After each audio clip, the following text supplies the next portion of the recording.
Hi everybody, Dana Sparks, broker of Maximum One Greater Atlanta Realtors.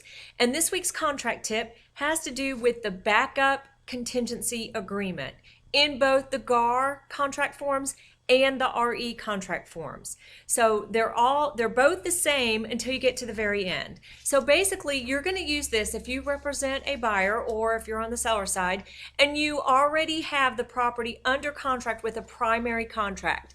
And then there is another buyer that comes along who wants to write an offer on the property. The seller can negotiate the terms of that contract with buyer number two as long as you include the backup contingency exhibit as part of that contract. So buyer number two is in the backup position.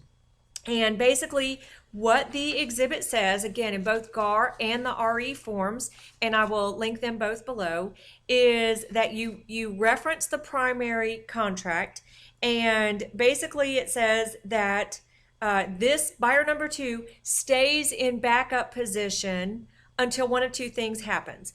Either the primary contract closes, at that point the contract with buyer number two terminates and all earnest money is refunded to buyer number two, or until the time that buyer number two gets notified that they are now in the primary position. So if the seller is under contract with a primary buyer and that contract terminates, the seller then sends notice to buyer number two that they are now in the primary position.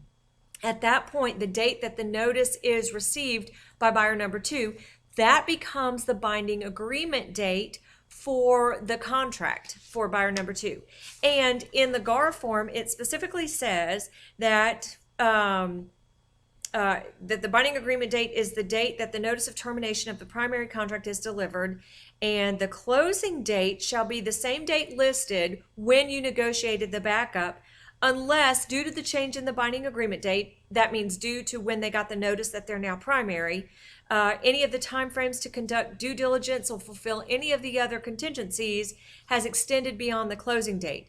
If that's the case, the closing date shall be 7 days from the last date the buyer has to fulfill all the contingencies or the end of due diligence, whichever is later.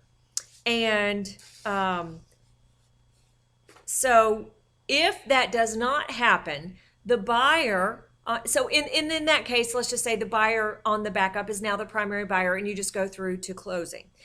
If that does not happen, or prior to the time that the buyer on the backup, buyer number two, gets notified that they are indeed the primary contract now, they may terminate this contract at any time. And on the GAR form, it's paragraph number 6. The form is F91 and paragraph number 6, and this is what you really need to pay attention to see if you want to negotiate this when you are negotiating the backup contract. If the agreement has not become primary by, and you fill in the blank for the specific date, this agreement shall automatically terminate. Moreover, the buyer can terminate this agreement at any time prior to receiving the notice from the seller that this agreement has become primary by giving notice to the seller and paying the seller a termination fee of $10. Now that's in the GAR contract. In the RE forms exhibit, the backup agreement contingency exhibit, in the RE forms, it's RE 252, it does not state the $10. It still states that prior to receiving notice from the seller that the primary agreement has terminated, the buyer may unilaterally terminate this contract at any time and receive full refund of earnest money. In the event, the buyer and the seller will execute an agreement to disperse trust funds as soon as practically possible.